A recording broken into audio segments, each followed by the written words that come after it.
यात्रा शुरू करके इतरा रही राज्य सरकार इन मजबूर लोगों की तरफ एक मजबूत हाथ बढ़ाएगी। न खाने के है, न रहने की व्यवस्था है, कुछ नहीं मिला हमको बस। स्थायी और दूरगामी प्रयासों की इन प्रभावित गांव में जरूरत थी, वहाँ काम में शून्य भर हुआ है।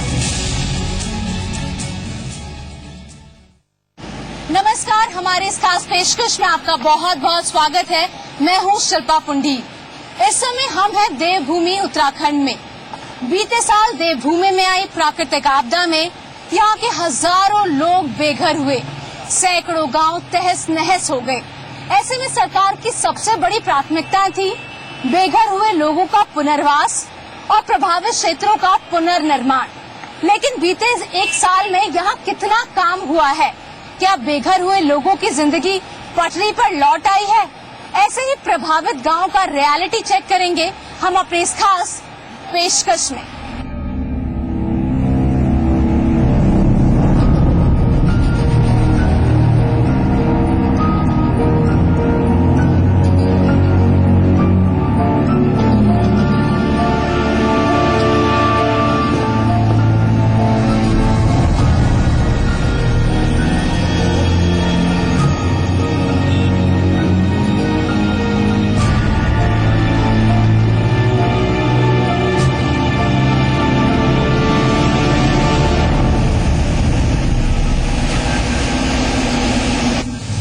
16 और 17 जून 2013 ये वो तारीखें हैं जो उत्तराखंड का कोई भी निवासी कभी भूल नहीं सकता, क्योंकि इन 2 दिनों में जो भयावह मंजर उन्होंने देखा था उसके बारे में सोचकर आज 1 साल बाद भी उनके दिल दहल उठते हैं और रूह कांप उठती है, क्योंकि 1 साल पहले उस आपदा ने उनका बहुत कुछ उनसे छीन लिया। उत्तराखंड के सैकड़ों गांव ऐसे हैं जिनका नामो निशान तक नहीं बचा।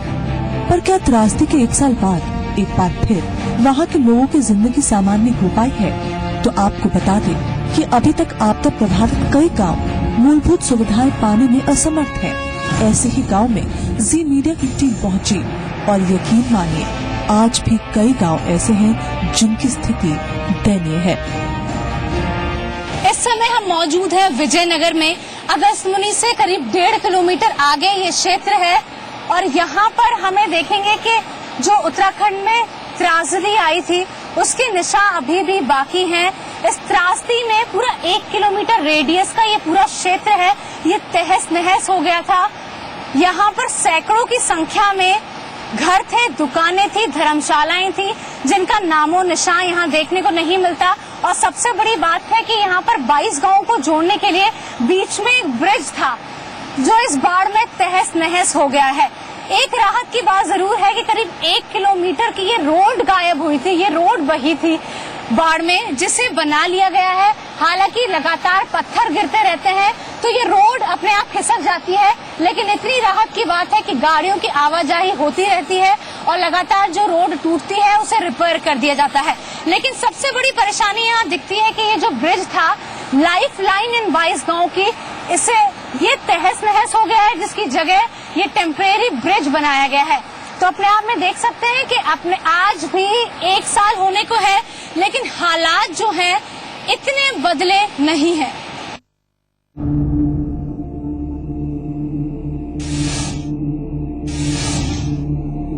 आपदा में अगस्त्यमुनि इलाका बेहद प्रभावित हुआ था। इसी के पास एक आपदा में अगस्त्यमुनि इलाका बेहद प्रभावित हुआ था। इसी के पास एक कस्बा है विजयनगर। हमारी टीम वहां पहुंची और देखा कि आपदा के 1 साल बाद भी ये इलाका अपने पुराने अस्तित्व को तलाश करने में लगा हुआ है। 1 साल पहले काल बनकर आई मंदाकिनी नदी ने इस क्षेत्र का नक्शा ही बदल कर रख दिया था। सैकड़ों दुकानें, घर तहस नहस हो गए थे। तो वहीं 22 गांव को जोड़ने वाला पुल भी बाढ़ में तिनके की तरह बह गया था। तब एक सामाजिक संस्था ने लोगों का दर्द देखकर मंदाकिनी नदी को पार करने के लिए एक अस्थायी पुल बना दिया। हालांकि कुछ महीनों में ही इस अस्थायी पुल की स्थिति जर्जर हो चुकी है और ये पुल कभी भी किसी बड़े हादसे को दावत दे सकता है। ऐसे में सवाल ये उठता है कि आखिर सरकार ने अब तक इसके लिए कोई ठोस कदम क्यों नहीं उठाए। विजयनगर के लोग अभी भी खौफ के साए में हैं। इसका कारण क्या है? हमारे साथ कुछ स्थानीय लोग मौजूद हैं। आइए इन्हीं से पूछते हैं कि आखिर इन्हें रातों में अब नींद क्यों नहीं आती है। अच्छा ये बताइए, आप बोल रहे थे हमें अभी भी डर लगता है, आखिर उसका कारण क्या है? नहीं, कारण ये है कि जब पिछली बार आपदा आई थी तो उस समय तो हमारे सारे मकान के नीचे के जो सारे हिस्से थे टूट गए हैं और अभी तक 1 साल हो गया है, सरकार ने इस पर कोई कार्य नहीं किया है। इस साल भी हमारे लिए पूरा खतरा बना हुआ है। सबसे पहले जो है हमारे पुल की प्रॉब्लम है। जो यहाँ पर पुल है वो टूट गया था, इसकी वजह से हमें आवाजाही में बड़ी दिक्कत होती है। कम से कम 22 ग्राम सभा इस पुल से कनेक्ट है, जो कि 10 किलो 15 किलोमीटर घूम करके इस मार्केट में ही हमको सामान खरीदने आना पड़ता है। ये अस्थायी पुल है, ये बताइए कब तक आखिर रहेगा? ये बरसात तक भी ये मुश्किल रहेगा। जो अस्थायी है ये 1-2 महीने में निकल जाएगा। हमने इसके लिए धरना प्रदर्शन भी यहाँ पर किया है, तो प्रशासन ने हमारा चालान किया है। उल्टा काम करने के बजाय प्रशासन ने हमें चालान किया है। और यहाँ कितने प्रशासनिक अधिकारी यहाँ पर सरकार की तरफ से यहाँ पर आए हैं? क्या जायजा लिया है? पूछा है कि आप लोगों को क्या दिक्कत है? नहीं, यहाँ पर SDM साहब भी आए थे, तहसीलदार साहब आए थे, DM साहब भी 1 आध दिन आए थे। तो पुल क्यों नहीं बना 1 साल? पुल वो कह रहे हैं कि अभी जो है इसका बजट नहीं है और अब बजट आया है तो अब ये कह रहे हैं कि अभी तक जो है बरसात के बाद ही हम पुल लगाएंगे। अच्छा आप ये बताइए, 22 गाँव उधर है, विजयनगर आने के लिए पुल ही माध्यम था। अभी भी कुछ डर की बात यह कि कभी भी टूट सकता है अगर जरा सा उफान आया। तो अब क्या कहना चाहेंगे आप? हम ये कहना चाहेंगे कि सबसे पहले तो यहाँ पे पुल की व्यवस्था होनी चाहिए और उसके बाद जो है हम घर से बेघर है, ये ग्राम सभा चाका है और ये लोग जो है बाजार की तरफ तो पोस्टर लगा रहे हैं और हमारी तरफ कोई पोस्टर ही नहीं लगा रहे हैं। बाजार का वो बचाव कर हमारे गाँव जो है पूरा क्षतिग्रस्त में, जो घर से बेघर है, जिन लोगों के लिए माने मकान रहने को भी नहीं है, किराए के मकान में हम रह रहे हैं और हमारी तरफ वो चकडाम बिल्कुल नहीं लगा रहे हैं। अच्छा आपका भी वो पूरा गांव प्रभावित हुआ था, आपके भी वहाँ पर मकान दुकान गई थी। ये बताइए अभी कुछ आस लग रही है कि कब सरकार आए? 1 साल हो चुका है, अब कब जागेगी सरकार? अब सरकार का तो पता नहीं, कभी बनाती, यहाँ तो बना रही है बाजार की तरफ, हमारी तरफ कोई ध्यान ही नहीं दे रहा गरीब आदमी की तरफ कि वहाँ क्या हो रहा है। बाजार में तो तुरंत काम हो रहा है। देखो वो हमारा गाँव पूरा स्लाइडिंग जोन है, वो देख लो सामने दिखाई दे रहा है। हमारे लिए कोई व्यवस्था नहीं है चाका वालों के लिए। नदी का बहाव पूरा उधर की तरफ है, बाजार की तरफ सब काम कर रहे हैं। इधर से चकडमोर है तो उधर नदी का बहाव उधर है, उधर पूरा कटाव चल रहा, उधर का कोई ध्यान नहीं है। न तो दिखाना चाहूंगी की बात वो लोग कर रहे हैं, लगातार वहाँ से स्लाइडिंग होती रहती है। इनका काम है कि आखिर जब प्रशासनिक अधिकारी इस तरफ आते हैं विजयनगर की, तो आखिर दूसरी तरफ जो गांव रहते हैं उनकी तरफ ध्यान क्यों नहीं दिया जा रहा? यही ध्यान नहीं है किसी का, कोई ध्यान नहीं, उधर कोई चकडाम नहीं है और कोई व्यवस्था नहीं है, आवागमन की कोई व्यवस्था नहीं है और चल रहा है, लगातार चल रहा है, पर सरकार की तरफ से कोई व्यवस्था नहीं है। मतलब जो मर रहा है वो मरने दो, लेकिन सिर्फ रोड साइड से और यहाँ मतलब बाजार से मतलब है और कोई मतलब नहीं। अच्छा एक चीज मैं और दिखाना चाहूंगी, यहाँ पर जो ये 2 अस्थायी चीजें आपको दिख रही हैं, ये पुल है जहाँ से लोग दूसरी तरफ से आ रहे हैं। अगर बात करें तो ये भी चौंकाने वाली बात है कि एक चैरिटी की तरफ से बनाया गया है, प्रशासनिक अधिकारियों की तरफ से यहाँ पर एक रोड़ा तक नहीं लगाया गया 1 साल में।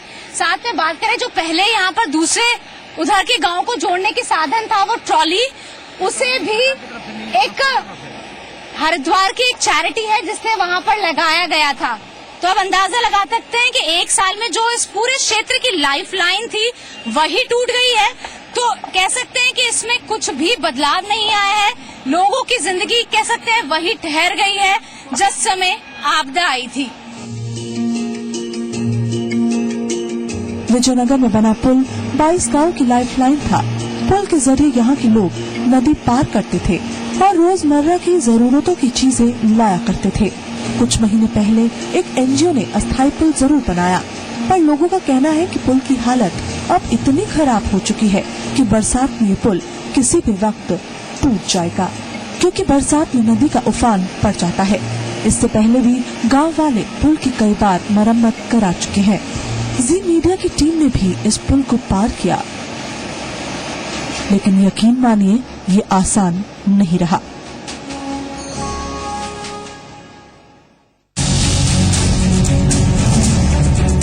चारधाम यात्रा शुरू करके इतरा रही राज्य सरकार इन मजबूर लोगों की तरफ एक मजबूत हाथ बढ़ाएगी। न खाने के है न रहने के व्यवस्था है, कुछ नहीं मिला हमको बस।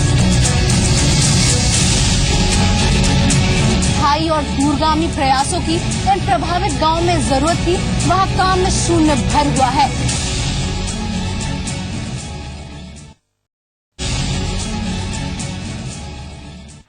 बाईस गांवों को जोड़ने के लिए विजयनगर में ये टेम्परेरी ब्रिज बनाया गया है। एक सामाजिक संस्थान ने इस ब्रिज को बनाया गया है। अपने आप में इस ब्रिज पे चलना किसी बड़े खतरे से खाली नहीं है। आप देख सकते हैं, सिर्फ ये टिन की यहाँ पर शीट लगाई गई है, नीचे पत्थरों के ऊपर ये ब्रिज खड़ा हुआ है। मंदाकिनी की जब एक तेज धार आती है तो अपने आप में इस ब्रिज पे चलते हुए डर का एहसास होता है। अंदाजा लगा सकते हैं कि दिन के 24 घंटे यहाँ पर लगातार लोगों की आवाजाही होती है, क्योंकि पीछे के 22 गांवों को ये ब्रिज जोड़ता है और अभी तक सरकार ने इस ओर ध्यान नहीं दिया। अंदाजा लगा सकते हैं एक सामाजिक संस्थान इसे नहीं बनाती तो इन 22 गांवों को आखिर होता क्या, क्योंकि उन्हें हर छोटी से छोटी चीज लेने के लिए इस ब्रिज का सहारा लेना पड़ता है। आप देख सकते हैं अभी भी चलते वक्त भी इस ब्रिज पे डर लग रहा है। बरसात में मंदाकिनी लबालब हो जाती है। अंदाजा लगा सकते हैं पत्थर खिसकते ही ये पूरा ब्रिज एक ही बारी में तहस नहस हो जाता है। लगातार लोग यहाँ पर इस ब्रिज को बार बार बनाते हैं और टूट जाते हैं। लेकिन सबसे बड़ी यहाँ पर परेशानी की बात यह है कि एक साल में प्रशासनिक अधिकारी को ध्यान नहीं आया कि इन 22 गांवों को जोड़ने के लिए यहाँ पर एक स्थायी पुल की जरूरत है।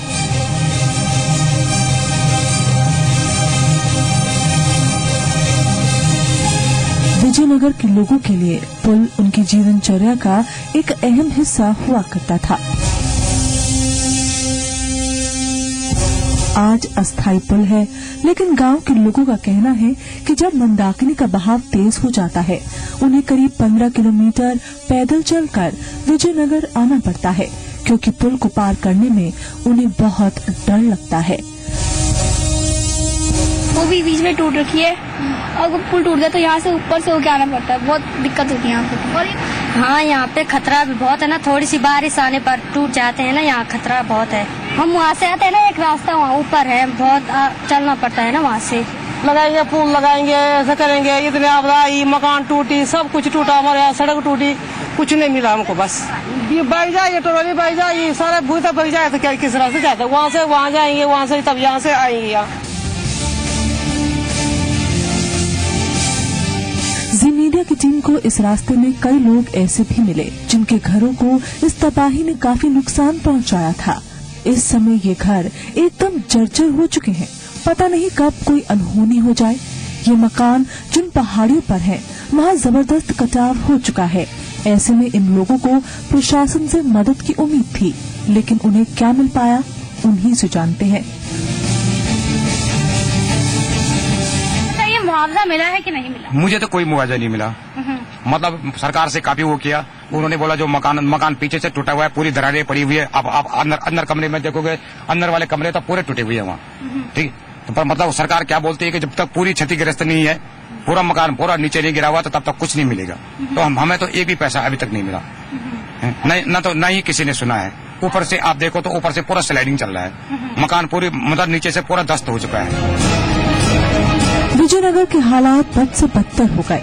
वहीं यहाँ की हालत देखने के बाद जी मीडिया की टीम ने रुख किया तिलक नगर का।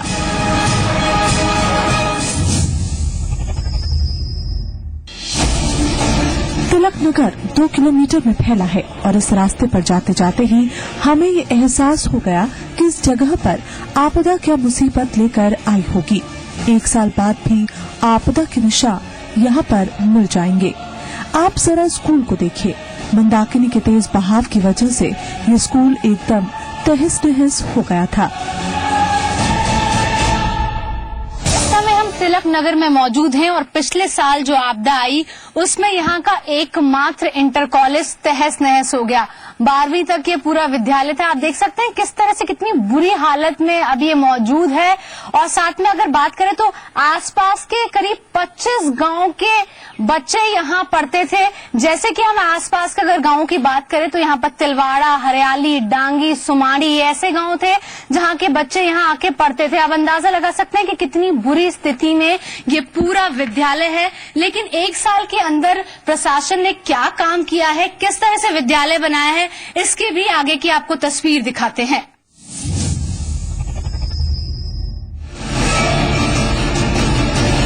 तिलक नगर के इंटर कॉलेज में 25 गांव के बच्चे पढ़ा करते थे।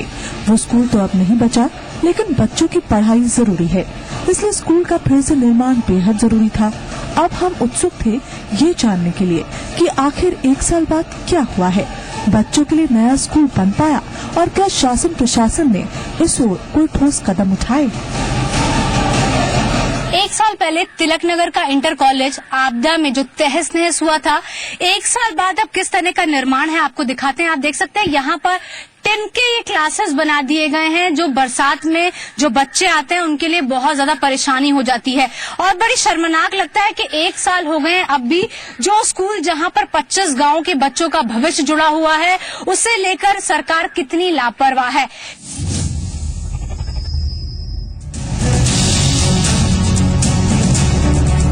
हमारी टीम ने जब भी रियलिटी चेक किया तो हमारे सामने अच्छी तस्वीर नहीं थी। 1 साल का वक्त बीत चुका है, पर अब तक ये स्कूल फिर नहीं बन पाया। लेकिन हाँ, बच्चों के लिए अस्थायी टीम के स्कूल का बंदोबस्त जरूर कर दिया गया, जिसकी हालत भी कुछ ठीक नहीं है। और साथ में बच्चों के लिए बनाए गए शौचालय को देखकर कोई भी दंग हो जाए।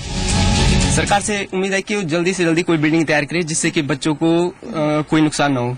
पर अभी तक किने भी नहीं, ऐसा ही कच्ची टपरेले बना दिया बच्चों के लिए, थोड़ा से पढ़ाने के लिए। सर तुम भी देख रहे हैं, यहीं तो पानी पूरा नदी देख लो, वो खड्डा खड्डा पड़ा है। तिलक नगर की स्थिति देखकर इस बात का एहसास होने लगता है कि यहाँ का जनजीवन पहले की तरह सामान्य करने के लिए अभी बहुत मेहनत करनी होगी। 1 साल का वक्त जरूर बीत चुका है, पर अब भी यहाँ के बाशिंदों की जिंदगी मानो 1 साल पीछे ही कहीं ठहरी सी नजर आती है। तिलक नगर की स्थिति देखकर हमारी टीम गुप्तकाशी के लिए रवाना हुई।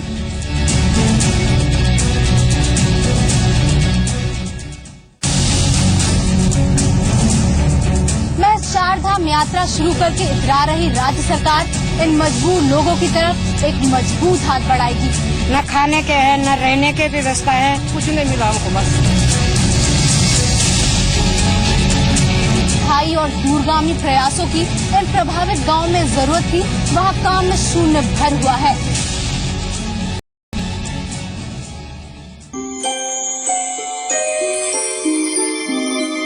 मीडिया की टीम ने अब दस्तक दी है गुप्तकाशी के सैमी गांव में। अब हम पहुंच गए हैं गुप्तकाशी के सैमी गांव में।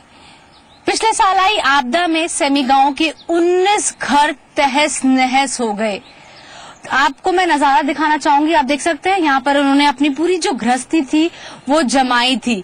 अब 1 साल होने को है, हालांकि जितने भी 19 घर थे सभी को मुआवजा मिल गया है 2-2 लाख, लेकिन अब ये इस स्थिति में है कि उस 2 लाख से कैसे अपने मकान बनाएं, क्योंकि जो इनकी जमीन थी इन्हें बता दिया गया कि इस वाले जोन में आप घर नहीं बना सकते। अब इस परेशानी में है कि इस 2 लाख से वो कैसे जमीन खरीदे, कैसे अपना घर बनाएं। और मैं दिखाना चाहूंगी कि ये परिवार अभी सिर्फ टीन शेड में रह रहे हैं। सर्दियों में अंदाजा लगा सकते हैं कि कितनी ज्यादा परेशानी में होंगे। और सबसे बड़ी बात है कि मुआवजे के बाद शायद यहाँ पर किसी प्रशासनिक अधिकारी ने देखा तक नहीं कि किस स्थिति में रह रहे हैं। अंदाजा लगा सकते हैं कि जिसकी अपनी पूरी गृहस्थी थी अब वो इस तरह की टीन शेड में रहने के मजबूर हैं। 19 परिवार ये है। एक व्यक्ति हमारे साथ है, जानने की कोशिश करते हैं। अपना नाम बताइएगा। शिवलाल पंवार। अच्छा शिवलाल जी, ये बताइए 2 लाख रुपए आपको मिल चुके हैं, आप अभी इस टीन शेड में रह रहे हैं, घर में कौन कौन है, कितने मेंबर हैं और किस तरह की परेशानी आप झेल रहे हैं 1 साल? अब परेशानी क्या है, दिन में तो वहाँ रहने का सवाल नहीं है, धूप से गर्मी के कारण। अब गर्मी जो शुरू वहाँ रहते हैं, रात में रहते हैं। और सर्दियों में किस तरह से वो रही? सर्दियों में तो हम किराए में थे, नानकोटी। तो ये बताइए 2 लाख में घर बनाना क्या पॉसिबल है?